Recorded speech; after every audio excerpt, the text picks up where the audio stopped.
parce que nag Mohamed. Yewwi Askan Wi coalition la bu yaakaaru ci réew mi loolu man bay ci am loolu laa gëm coalition la boo xam ne bii bu fekkee ne li mu wonee gum gën reculer wut pour x ou y raison war naa mën a bokk ci classe politique bi nga xam ne ëllëg ak si biir dañuy bokk ci ñuy tabax réew mi mais pour faire quoi et comment gis nga réew mi amul benn politicien du Macky Sall du Ousmane Sonko du Khalifa Sall du ma Samba du ma personne n'a le droit bon de taxawal loo xam ne lii ci fitna nga koy wute parce que li nga wut ci fitna moomet ci fitna nga koy jariñoo. mais dégg dañ ko keroog bi nga xamante ni ci la mbiru Barthélémy Dias bi kii mu ne moom d'accord na ngir ñu dem ci élection jàmm mais loolu c'est entre les mains du gouvernement. waxoon naa la fii ne loolu waxe kasaw la avec tout le respect que je lui dois parce que man nag j'ai du respect pour tout le monde surtout pour nag ñi nga xam ne nag ci réew mi dañoo taxaw ne damaa bëgg a jiite réew mi man Mbaye Thiam waxaguma ko te nekkul ci sama xel yàlla bu mu ci nekk ba baa may dugg ci suuf yàlla na yar mais nag képp ku taxaw ne dama bëgg a jiite ci réew mi man damay jàpp ne nit ku baax nga ku am yéene ju baax ba baa may gis leneen mais gis nga Mohamed gis nga jàmm jin bëgg ci réew mi ñaara ko séq yéen ñaar ñi yore réew mi ak ñi bëgg a yore réew mi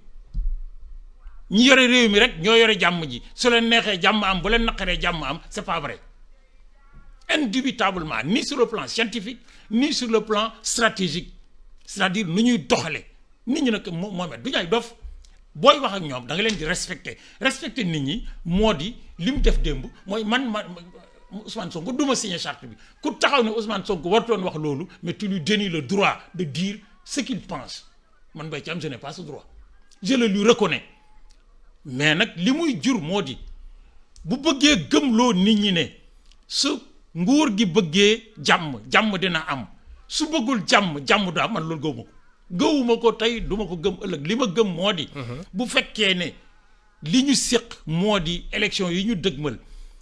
pouvoir bi dafa am nu mu ko bëggee opposition bi am nuñ ko bëggee bu ñu tënkoo ñoom ñëpp ci ne malgré que bëgg nañ ko légitimement et de droit kenn du yëkkati fitna d'abord ci wax doo yëkkati fitna ci jëf mais bu boobaa dinañ mën a am jàmm mais bu fekkee ne da ngaa taxaw ne su Macky Sall bëggee jàmm dina am bu Macky Sall bëggul jàmm du am man bëgg naa jàmm koo ko wax ku ko gëm kii daf laa ragal moo tax bu gëm. est-ce que du discours politique pour montrer li nga xamante ni moom mooy des rapports de force bi nga xamante ni depuis tout ce temps mu ngi koy essayer di imposer fii ci Sénégal. ca départ ba. après les événements. ak aussi est-ce que événement mars yi mooy ñu ko fit ba tax mu wax. ci départ ba. bi ci avant les événements de mars. ci mu jàmmaarloo ak nu mu teeti nguur gi ban génne ko assemblée nationale. moo tawoon fii wax ne man d'accorduma ci musuma d'accord ne waroon nañ comme na nu mu teeti lever son immunité parlementaire ban koy def ak yu demee noonu fii laa toog wax de manière publique que man bu ma bokkoon ci nguur gi wala mbokk ci ñuy laaj kenn du dàq Ousmane Sonko lu bu dee kii impôt et domaine. kenn du ko dàq parce que d'abord matu ko ensuite tactiquement et stratégiquement sur le plan politique c'est l'offrir en victime à un électorat qui est foncièrement contre l'injustice. Sénégalais ils sont foncièrement en majorité contre l'injustice mais de plus en plus Mohamed gëwuma ne discours politique la dama gëm ne li Senghor doon wax à propos d'un cadre du parti socialiste moo leen dal moo di boo bëggee xam dëgg analyser li muy wax wala li muy jëf disait Senghor il faut une approche symptomale. maanaam loolu lu muy tekki. maanaam da ngay romb nag wax ji romb ki koy wax romb circonstances yi muy waxee seet ci trajectoire personnelle et tu invoques des questions d'ordre psychologique et mental mais pour expliquer le fond de la pensée de l'individu man nag àggaguma fa mais loolu laa gën a gëm léegi fi ñu toll. maanaam loolu boo ko tënkee lan lay tekki. li ma gëm fi ñu toll moo di. Ousmane Sonko mentalisé na maanaam ci biir xelam dugal na ci gëm-gëm boo xam ne li koy dindi du yomb gëm-gëm bi mooy lan moo di nguur gi nga xam ne dafa jàmmaarloog ñoom ñu nasaxal ko teg ko métit ci fi mu doon liggéeyee teg ko métit à l'Assemblée nationale lenn rek la leen mën a kiyee mooy teg leen métit ba jëlee leen fi loolu c'est sa stratégie est-ce que c'est la stratégie de Pastef le parti ça reste à prouver man awma benn donnée pour me permettre de dire que lii mooy gis-gisu Pastef j'ai pas le droit parce que nag dama cee am ñu ci bokk damaa xam ñu ci bokk te bokk ci nag am ci cër te lii ma wax ci Ousmane Sonko mënuma ko wax ci ñoom parce que gisuma ko junjuma ko la deuxième chose moo di coalition bi mu bokk est-ce que lii la ñu gëm maanaam Yewwi Askan Wi ñi ci bokk ñëpp ndax lii lañ gëm ndax seen stratégie mooy teg métit ci tali bi ba nga xam ne gouvernement bi dina reculer pour leur laisser passer loolu man gëwma ko mais nag comme moom wax na ko j'espère que les autres dirigeants yi bokk ak moom parti ak yi bokk ak moom coalition mais den ci prononcé wu. yan conséquences le discours bi mu tenir démb ci lu jëm ci charte bi mën a am ci li nga xamante ni moom moo di politique am ak li muy xëccu fii nii ci biir Sénégal. une des conséquences prévisibles moo di këri diine yi nga xam ne ba ñuy dox di leen seeti di leen proposer cadre unitaire de l'islam au Sénégal àndoon nañ ci démarche bi ànd ci médiation bi nan la ñuy gisee nañuy déggee li Ousmane Sonko wax surtout que moom daf ne taalibe la comme Mbaye Thiam am fu mu jokkoo donc la conscience mooy nan lañ koy dégg la deuxième moo di l'anathème qu'il a jeté sur le cadre unitaire en parlant de naafeq ay jim et moi je l'ai senti personnellement duma porte-parole cadre bi sans batte ko mais je suis un membre fondateur duma porte-parole bi am nañ porte-parole le moment venu ils diront mais nag am na ay ki naafeq bu fekkee ne dafa njort ne waa cadre unitaire de l'islam c'est le bras armé de l'État pour leur imposer des solutions c'est une insulte qu'il a faite à nous tous membres du cadre et moi c'est comme ça que je le ressens man personnellement. c'est personnel. c'est personnel. bu ñu wootee nag bu ma jógee fii dinaa woo Cheikh Tidiane Al Amine bu ñu wootee fa ñu analyser dinaa fa fekk pour xam ndax c'est le point de vue du cadre ou non suñ ma indilee yeneen kii ma xam mais nag soupçonner que le cadre unitaire de l'islam au Sénégal dañuy baliser par des stratégies souterraines l'élimination de l'opposition en faveur du pouvoir mais c'est avoir une piètre conscience des membres qui composent cette affaire parce que nag yii ñu xëccoo ñoom politiciens yi ñi ci bokk ci cadre bi dara lañ ci bëggul sans baat ca kaw li ñu xëccoo mu jaral leen lu nekk nag y compris la mort et la blessure de compagnons ñi bokk ci cadre bi dara dama ne dara lañ ci bëggul dara du ko jiitee du ñu topp ci moom parce que dama leen a xam nag ni ma la xamee 2010 laa ànd ak sama Tidiane Al Amine bàyyam bu baax ba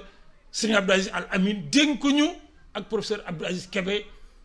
le symposium du Gamou de Tivaouane ba fii mooy waxee yow mënuñoo toog weer bu ñu dajewut wala ñu wax ci téléphone di ci yii ñuy xëccoo dara lañ ci bëggut dara ñoom la intéressé ce qui nous intéresse nous c'est faire en sorte que nag mais le peuple ne souffre pas pour que peuple bi bañ a souffrir nag mais fokk ñi nga xam ne ñoo bëgg peuple bi wax leen fu ñu féete ak ñoom mais ñu nekk ci jàmm ñàkk ci jàmm ji moo di man Ousmane Sonko d'accord naa ne violence baaxul duma def violence je m'engage ça ne veut pas dire que buñ ko dóoree du fayu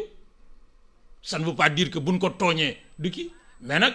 daanaa dégg Moulay Abdou Aziz Dabakh ren talaanu mu ne kii tooñ ak kii fayu ñoom ñëpp ci fitna la ñuy dund ba baa ñu dem àlaxira. Est-ce que du maladresse de communication. c'est pas une maladresse de communication c'est une conviction forte. parce que maladresse de communication benn yoon nga koy def Mohamed. bërki démb dama ne la bërki démb bi mu jógee ci fitna jin ko tegoon te ñëpp dénoncé ko à commencer par Mbaye Thiam mii di wax ak Barthélémy Diaz ak nu mu teeti Malick Gakou. ba ñuy discours ci guddi lu mu wax am na ñuy wax naan sax man Ousmane Sonko nitu fitna la mais j'assume xam nga nag gis nga Mohamed. booy def analyse de texte wala analyse de discours da ngay jàpp d'abord ci li waa ji bind wala li waa ji wax mais du tee nag nga jàngat ci diggante. entre les non-dits et les lignes. entre les non-dits et les lignes se trouve la vérité profonde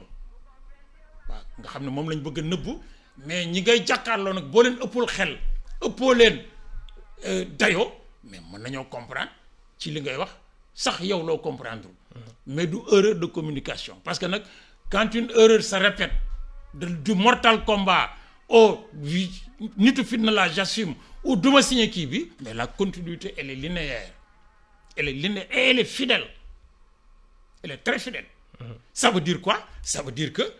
moom bu fekkee ne man li may wax du dëgg mais il aura un jour l'occasion de le démontrer parce que moi je n'ai aucune raison encore une fois et je le dis et je le professe et je le confesse aucune raison de douter de la sincérité de qui que ce soit mais nag personne ne peut m'empêcher après 44 années d'enseignement à l'université nag di wax li ma xalaat en homme libre parce que man boo fi jógee damay dem université ci ma yilif bu ne ma defal lii ma def ko ba midi ma wàcc ñibbi sama kër nekk ci samay téere di gëstu mais nag réew mi Mbaye Thiam daf fee ëppalewul lenn lu muy taxawee jàkkaarloog nit ñi ñu jàkkaarloog yow nga di leen wax loo xam ne nii boo ko waxee ba pare ñi ëpp ci ñoom dinañ tiit réew mi yàlla sàkku fi ku fi nekk tey koo xam ne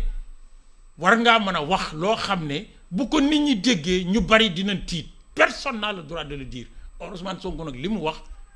ko bërki démb waxaat ko bërkaataati démb am na ñoo xam ne bu ñu déggee dañuy tiit est-ce que c'est sa stratégie mais c'est son problème